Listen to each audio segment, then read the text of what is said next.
अस्सलाम वालेकुम।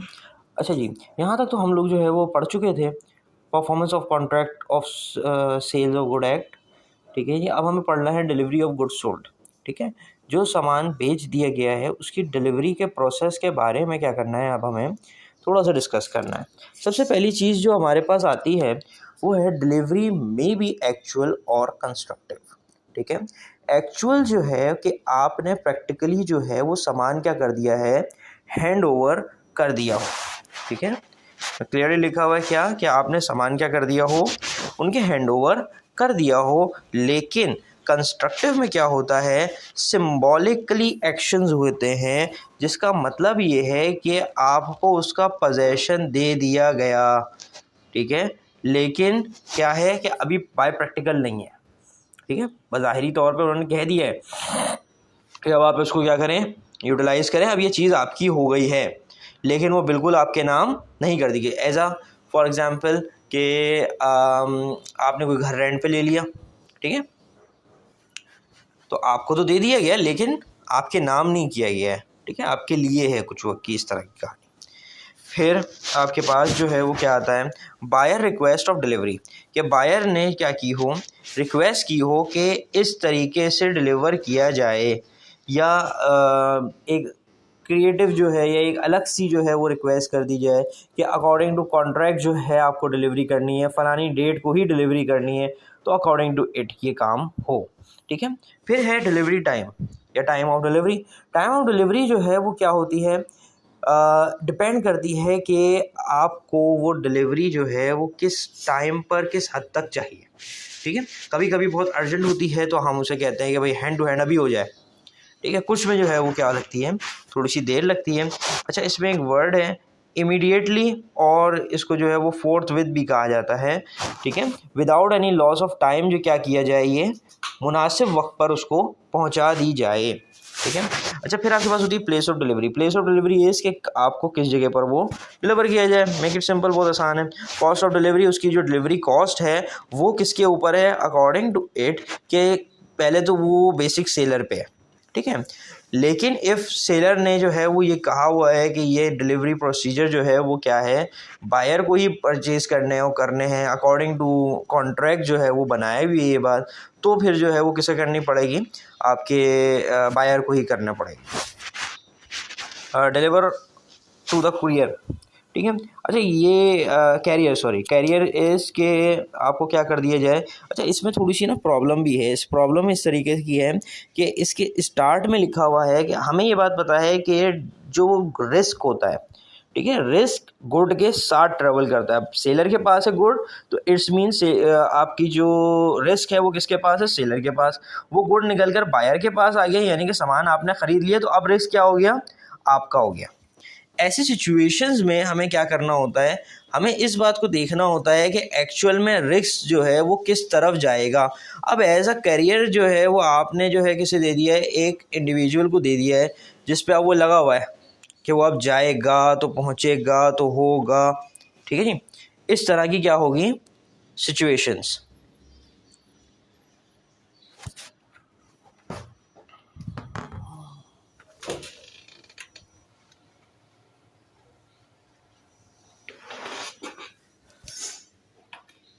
अच्छा, फिर सेकेंडली हमारे पास जो है वो क्या चीज़ है कि आप इंस्टॉलमेंट डिलीवरी। इंस्टॉलमेंट डिलीवरी इस तरह से होती है कि किस्तों में क्या किया जाए, डिलीवर किया जाए।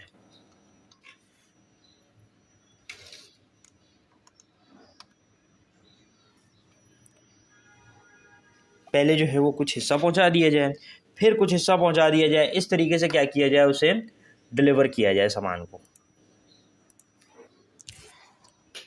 अच्छा जी, फिर आपके पास आता है acceptance of goods by buyer.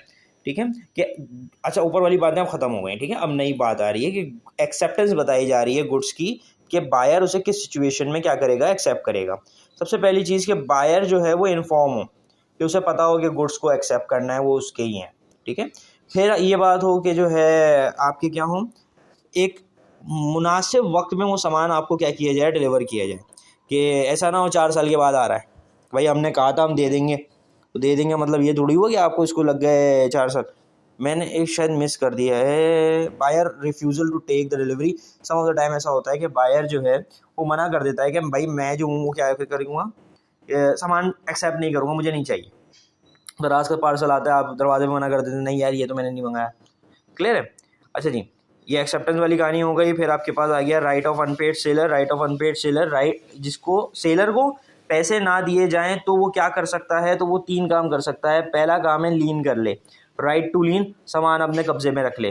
ठीक है, कब्जे में करने के अलावा क्या कर सकता है, राइट टू स्टॉपेज, के जो है क्या कर दे, अपने पास जो उसने डिलीवरी करवाई है उसको रोक दे। ठीक है, डिलीवरी को क्या करे, वहाँ पे रोक दे। तो जब डिलीवरी को रोक देगा तो वहाँ से क्या होगा, काम आगे नहीं बढ़ सकेगा। क्लियर है? अच्छा, फिर आपके पास जो है वो नेक्स्ट आता है, पहले इसी की बात तफसील से कर लेते हैं। अच्छा जी, इसमें यहाँ पर आपके पास एक कहानी है कि यहाँ पर, ठीक है, दोनों सिचुएशन, दोनों लाइंस में एक ये है कि आप ऐसे कब करेंगे।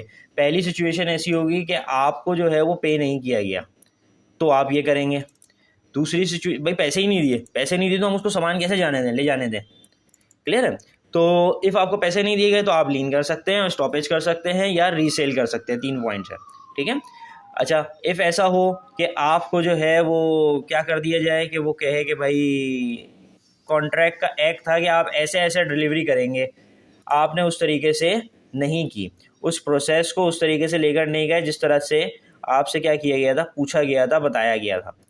ठीक है, तो ऐसी सिचुएशन में आप क्या करेंगे, आप जो है वो लीन कर लेंगे। अब बात करते हैं कि ये लीन आखिर होता किस तरीके से है, ये आखिर भला है क्या। ठीक है। अच्छा, यहाँ पर आपके पास जो है वो क्या है, अनपेड सेलर के सबसे पहला राइट कि वो लीन कर ले। ठीक है। अच्छा जी, यहाँ पर हमारे पास जो है वो लीन करने का प्रोसेस क्या होता है, good are not sold on credit. ऐसा ना हो कि सामान जो है वो क्या कर दिया जाए, क्रेडिट पर हो। ठीक है, आपने ये डिलीवर आप कब्जे में रख रहे हैं, जबकि आपने डील क्या करी थी कि हम उधार पर सामान देंगे। डील क्या हुई थी कि हम उधार पर सामान देंगे, लेकिन अब आप क्या कह रहे हैं कि भाई आप पैसे दोगे तो ले जाने दूंगा। क्लियर है? तो ऐसी सिचुएशन जो है वो क्रिएट ना हो। फिर है sold on credit but the terms of credit has expired. और अच्छा, इफ़ अगर ये आपके पास क्या हो कि आपने जो है इसे एज अ क्रेडिट पर दे दिया हो, लेकिन क्रेडिट टर्म जो है वो क्या हो गई है, अब एक्सपायर हो चुकी है, तो आप क्या कर सकते हैं, लीन कर सकते हैं।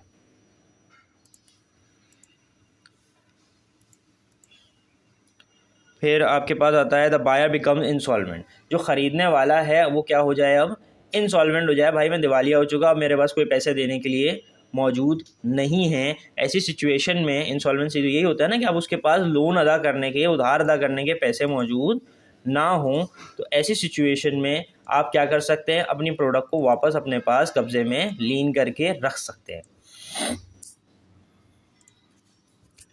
ठीक है। फिर आपके पास जो है अनपेड सेलर जो है वो लीन एक्सरसाइज कर सकता है, अपने पास पजेस कर सकता है, मुकम्मल गुड रख सकता है अपने पास, या उस गुड का कोई हिस्सा अपने पास क्या कर सकता है, रख सकता है। पहले वाले में पूरा रख ले, दूसरे वाले में कोई हिस्सा रख ले, सॉरी तीसरे वाले में कोई हिस्सा रख ले। दूसरे वाले में है कि उसकी जो है वो प्राइस पे हो जाए, जो उसकी कॉस्ट कवर हो जाए, इतना जो है वो क्या कर ले, तब तक वो अपने पास रख ले कि उसकी कॉस्ट कवर हो जाए। अच्छा, क्रेडिट टर्म और लिमिट्स को जो है वो ख्याल में रखा जाए। ठीक है जी। अनपेड सेलर के बाद आपके पास आता है right of stoppage of good transitions, कि आप क्या कर दें, जो गुड्स आपकी ट्रांजिट हो रही थी, रास्ते में थी, कि पहुंचने वाली थी, आपको खबर मिली कि क्या हो गया, बायर इंसॉल्वेंट हो गया, तो आपने क्या किया, भाई सामान वापस ले आओ, वो नहीं खरीदेगा। अच्छा, वो गुड्स जो ट्रांजिट में हो, भाई आप उसी को ही, जो अब जो डिलीवर हो गई वो तो गई, तो आप उसको तो थोड़ी रोक सकते हो, उसकी स्टॉपेज करके क्या करोगे, वो तो पहुंच गई। आपको किसकी रोकनी है, जो ट्रांजिट में हैं, इस वक्त जा रही हैं। ठीक है। अच्छा, ट्रांजिट की डेफिनेशन होती है कि एक जगह से दूसरी जगह जो है वो क्या हो रही है, ट्रांसफ़र हो रही है। इस फॉर एग्जांपल वो शिप में भेजी गई है, ठीक है, पहुंचने वाली है, ऐसी सिचुएशंस। अच्छा, इसके बाद हमारे पास जो है वो क्या टॉपिक है, रीसेल वाला आ रहा है। देखिए बीच की डेफिनेशन में तफसीलन नहीं जा रहा हूँ क्योंकि इनकी ज़रूरत नहीं है, ठीक है। Right of resale, right of resale क्या है कि अब आपकी गुड है आपके पास वापस आ चुकी है, अब आपने क्या करना है उसको दोबारा किसी और को सेल कर दें। आपके ऊपर ये लाजिम नहीं है कि आप जो है उस गुड को अपने पास रखें या आप जो है वो बामजबूरन जो है वो ना सेल करें कि भाई वो ख़रीदेगा, तो अब वो नहीं आएगा। अनपेड जो सेलर है वो एक नोटिस जारी करे, नोटिस जारी करने यहाँ पहली लाइन में लिखा हुआ है कि जो बायर था एक्चुअल उसको नोटिस जारी करे, भाई हम भेज देंगे, रीजनेबल टाइम में आके ले लो। उसको एक अपॉर्चुनिटी दी जाए कि भाई ये बिक रहा है, आके दोबारा परचेज़ कर लो इफ़ यू वांट टू। नहीं परचेज़ करते हो तो हम इसे रीसेल कर देंगे, हायर प्राइस पे आप सेल करेंगे, उस प्राइस पे नहीं जिस पे आपने उसको छोड़ा था, जो आज की कीमत है उस पे करेंगे। After the expiry of deadline of the notice, notice की डेडलाइन ख़त्म हो जाने के बाद आप क्या कर सकते हैं, बआसानी इसे सेल कर सकते हैं। एंड सेकेंडली फिर आपके पास जो है वो क्या है, रीसेल हो गया। अच्छा, सेकंड बायर को जो है ये बात बता दी जाए कि ये वैलिड टाइटल पे है, ये किसी से छीना हुआ नहीं है, हमने ये ज़बरदस्ती किसी से नहीं लिया है। हमें जो है ये बात का बताया गया है कि अब उसको नहीं लेना, उसका नोटिस पीरियड ख़त्म हो चुका है। जो सेकंड बायर हो उसको तमाम बातें क्या कर दी जाएं, पहले ही बता दी जाएं। अच्छा जी, इफ़ कॉन्ट्रैक्ट जो है वो ब्रीच हो किसी भी पार्टी की तरफ से, ठीक है, कि भाई जिसने कहा था कि मैं सामान दूंगा उसने नहीं दिया, सेलर की तरफ से हो या बायर की तरफ से हो, सूट फॉर द प्राइस, जो कीमत है उसकी क्या की जाएगी, उस पर सू फाइल की जाएगी, केस फाइल किया जाएगा, जिसके मुताबिक जो इंडिविजुअल है उसने क्या नहीं किया, उसने मेरी रिक्वायरमेंट के मुताबिक मुझे सामान डिलीवर नहीं किया। ऐसी सिचुएशन में हम उसको सेलर पे भी कर सकते हैं और बायर पे भी कर सकते हैं कि भाई मैंने भेजा था उसने एक्सेप्ट नहीं किया। अच्छा जी, ये आ गया यहाँ पे suit for the damages of non acceptance, कि हमने सामान तो भेज दिया, हमारा तो कॉन्ट्रैक्ट हुआ था, लेकिन उसने क्या किया कि सामान एक्सेप्ट नहीं किया हमारा।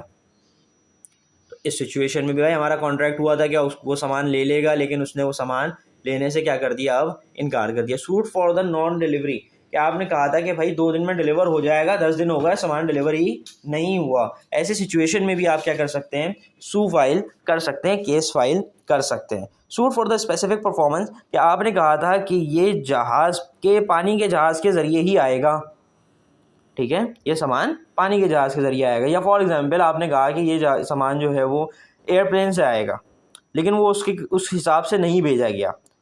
इस सिचुएशन में भी आप क्या कर सकते हैं, इसे लीन कर सकते हैं। अच्छा, ये सॉरी ब्रीच ऑफ कॉन्ट्रैक्ट हो जाएगा, लीन तो खत्म हो गया, ब्रीच ऑफ कॉन्ट्रैक्ट हो जाएगा कि आपने कॉन्ट्रैक्ट जो है वो क्या कर दिया, तोड़ दिया। ब्रीच का मतलब जो है वो तोड़ देना होता है। ऑक्शन सेल्स, ऑक्शन सेल्स क्या है, ऑक्शन का मतलब होता है बोली लगाकर ऑफर किया जाए, मैं ये सामान 10,000 का बेच रहा हूँ, कौन खरीदेगा, एक कहेगा भाई 10,000 का, एक कहेगा भाई 11,000 का, एक कहेगा 12, बोली लगाना।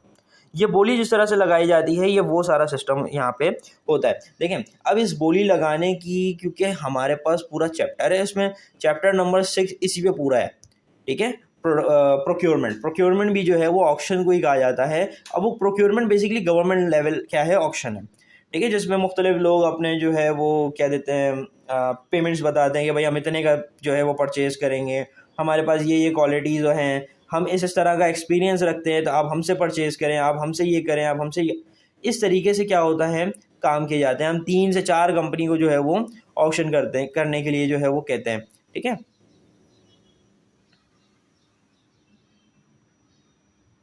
ठीक है, ये बात याद रख लीजिएगा। ये auction sale knockout is a combination of person to prevent competition between themselves at an auction by the agreement that only one of their number shall bid and that anything obtained by him shall be afterward disposed of privately among themselves. Such combination is not illegal। कि भाई देखें, if condition हुई कि 2 लोगों ने मिलकर क्या किया, ए और बी ने, कि हम जो है वो प्राइस पे लड़ेंगे, ए ने कहा 12,000, बी ने कहा 11,000, सॉरी 13,000, ए ने कहा 15,000, इतने में सी आ गया, सी ने बोला 17,000, ए और बी दोनों चुप हो गए, कॉम्बिनेशन हुआ था इनके दरमियान प्राइस राइज करने के लिए। ऐसी एक्टिविटी इलीगल नहीं है, नॉकआउट जो है वो इलीगल नहीं कराया जाता, ठीक है।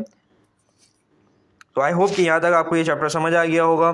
ये चैप्टर के बाद यहाँ पे आपके सेल्फ क्वेश्चंस आ रहे हैं, सेल्फ क्वेश्चन के बाद ये शॉर्ट क्वेश्चन आंसर्स हैं, कुछ ट्रू फॉल्स हैं, हमें इन सब की कोई ज़रूरत नहीं है, ठीक है। अच्छा जी, यहाँ पर आपके पास एक प्रॉब्लम ये आएगी कि हमारे पास जो है वो कुछ MCQs अलग अलग चैप्टर के इन्हीं वीडियोस के साथ ही जो है वो क्या होंगे, प्लेलिस्ट में ही मौजूद होंगे। आप क्या करेंगे, जैसे ही चैप्टर वाइंड अप हो जाए, चैप्टर वाइंड अप होने के बाद 10, 11, 20 जितने भी MCQs होंगे उस चैप्टर के वो नीचे मेंशन होंगे। आप उस वीडियो में 10-10 सेकंड का गैप होगा, आप उसे पॉज करके भी आंसर कर लें और इस तरीके से भी चैप्टर वाइज भी टेस्ट देते रहें साथ साथ, ताकि आप क्या कर सकें, जल्दी से जल्दी और अच्छे से अच्छे अपनी प्रैक्टिस कर इंशाल्लाह अच्छे नंबर से पास हो सकें। Hopping the best for you all. दुआ में याद रखिएगा। अस्सलाम वालेकुम।